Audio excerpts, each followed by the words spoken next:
This was a spin-off of our original Flock location down at Adelaide and Peter, and when we originally converted this 3 years ago to THR & Co. as a spin-off restaurant of the Harbour Room, and it was more of a higher-end push in the neighborhood.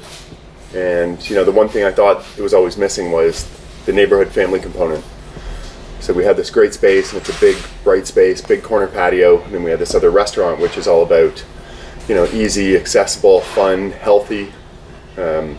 We thought this would be so much more of an attractive space for a concept like that. And the one thing that we've always tried to be at the Harbour Room next door is all about the community and embracing the community, and we were just missing the restaurant to do that. So this was the space to get the families, the grandparents, the kids. We're open 11 to 11 every day, and it's just become this kind of hub for neighborhood, casual, but still accessible and healthy eating. It was a bit of a challenge, and it was an unknown challenge. We have a quick service takeout version of this in the downtown core. That was proven in the takeout market. It's quick grab, healthy salads, rotisserie chicken, so very, business oriented lunch food. So when we opened this restaurant, we weren't sure if that would translate up to Harvard Street or if people were still craving that full, dine-in restaurant experience. So we elaborated the menu a little bit, and we just hoped that people would, pick up on our concept and get that it was, a family place, and there's more and more kids and families growing up in this neighborhood. And those first couple of weeks were a bit unknown. People weren't quite sure what we are. They remembered this for, 25 years as a fully functioning higher-end restaurant. And then Flock comes around, which is this hybrid of a quick service / takeout model. And, the first couple of weeks, people kind of poked their heads in, didn't know what it was. And then by about week 4, it caught on, and it's been getting busier every week. And then, we're seeing more and more of the neighbors back. The most interesting thing is that we're seeing, neighbors come in that we haven't seen in 9 years, and we've had the Harbour Room next door. So it was really satisfying knowing that the community was picking up on this concept.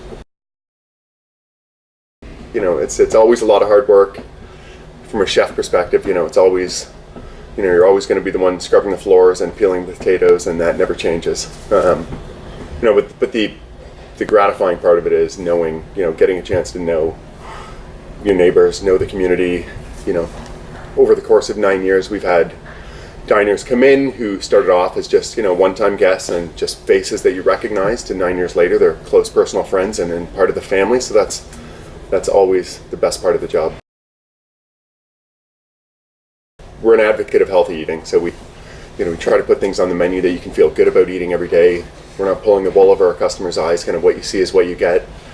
We're an accessible restaurant for families. We really embrace the families, the strollers, the kids, the grandparents. So that's, we want to be that for our neighborhood. And I think they get that, and they appreciate that we're really trying to make an effort to support that. We do. Flock is a concept that we intend to grow. This formula where it's, we've taken a takeout concept and put it into a full restaurant concept.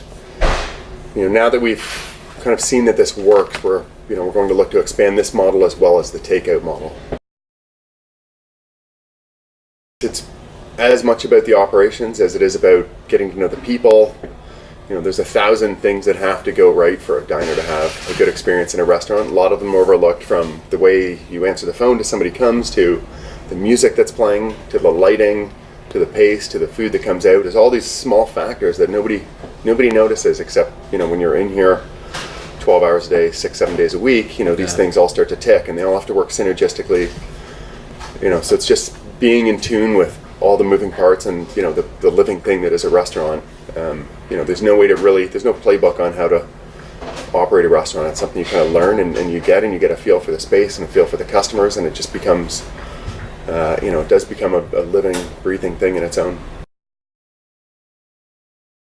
So I started at, my apprenticeship was at Scaramouche Restaurant, where I ended up staying for almost 4 years, and Keith Froggatt and Carl Corte, the owner and operators of Scaramouche, probably set a bar that's unmatched in Toronto as far as, kind of professionalism and, this dedication to training and quality and respect for the clientele and respect for the establishment. They've really preserved this iconic Toronto spot and kind of moved it in a direction that enhances it and never really changes it, but they're always constantly refining. They're there day in, day out after 30 years. So, to see the two of them still working together and getting along together as business partners and moving the business forward. They continue to put out some of the best food and put out some of the best trained, front house staff and back house staff in the city. So that's something that I continuously look up to. I do like having a place to come every day that's, that I can call my own and I can grow up with and I can move with. But, the job changes every day. One day I'll be unplugging toilets, the next day I'll be organizing a 5-course tasting menu.